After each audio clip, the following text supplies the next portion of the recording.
yang terungkap, Lensa Express tak pernah lelah. Lensa Express. Curah hujan cukup tinggi, yang mana kita juga melihat arus lalu lintas, ya arus sungai lah dikatakan di Lamandau juga sudah mulai meningkat. Persiapan banjir mungkin tetap ada informasi. Nah, sampai sejauh mana antisipasi ini? Ya, antisipasi kita untuk persiapan banjir itu kan terutama yang terjadi di daerah yang sudah terjadi di daerah Kenai, itu normalisasi sungai itu kita lakukan. Jadi kita lakukan khususnya di Kumai juga kita lakukan normalisasi sungai-sungai yang dangkal itu kita normalisasi lagi. Normalisasi untuk memperlancar aliran air yang sudah ada itu. Jadi kalau saluran sekunder, saluran tersier, kemudian saluran primer itu sudah koneksi dengan baik, maka itu tidak akan banjir. Artinya langsung ke sungai.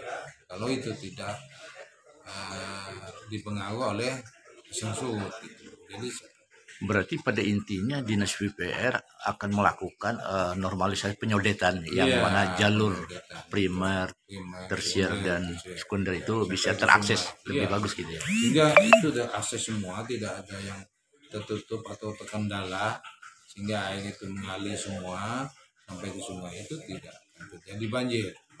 Yang selama ini yang menjadi kendala apa penyebab? Ya, yang jadi kendala sekarang ini kan terutama di pemukiman penduduk.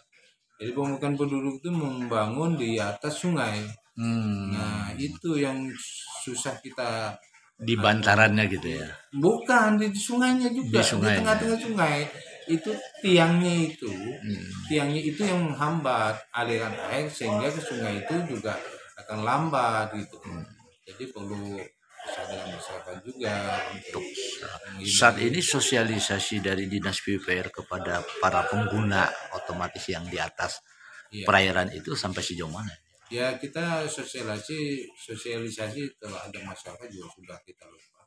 Artinya ke Pak Lurah, Pak Camat ke Pak Lurah ke Pak RT itu sudah dilakukan. Artinya itu tanggung jawab Pak Camat ke bawah, ke Lurah, Pak RT untuk memperingati supaya jangan membangun di atas sungai.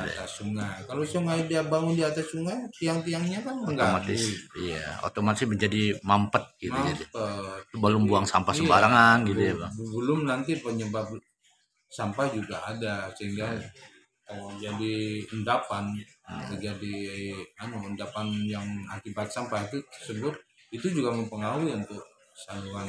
Ini sudah berapa tahun berjalan, Bang, sehingga terjadinya kebanjiran, pemanfaatan dan warga dengan di atas sungai itu sehingga menyumbat. Nah, sudah berapa tahun? Bertahun-tahun, tapi saya sudah minta ke Pak Camat, Pak Lurah, Pak RT juga, tapi mereka juga enggak. Jadi belum ada respon positif gitu ya. Mau dipindah kan pakai biaya ya. Dipindah juga PP belum ada penyelesaian.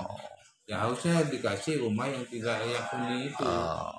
Tapi tidak punya tanah katanya. Udah diatur oleh PP, gimana itu caranya? Solusinya gitu. Solusinya. Yang belum ada solusinya itu. Seharusnya Perkim mempunyai solusi bagaimana untuk layak huni gitu ya. Antisipasi itu ya. Iya, antisipasi orang itu dipindah, dikasih rumah tidak layak huni. Nah itu tanahnya dia nggak punya.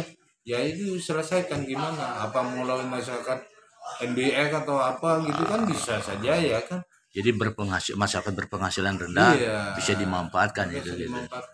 Tapi dengan database untuk itu database semua yang bangun di tengah sungai itu di data semua baru dikasih untuk mengakomodir itu. Iya. Harapannya, Bang, untuk menghindari jangan sampai terulang kembali banjir. Ya itulah.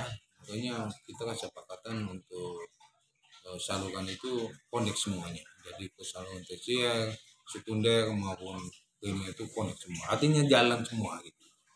Aliran air itu pasti tidak akan banjir. Jadi untuk memaksimalkan saluran itu lebih diperhatikan pemeliharaannya. Iya, pemeliharaan masyarakat juga itu membantu.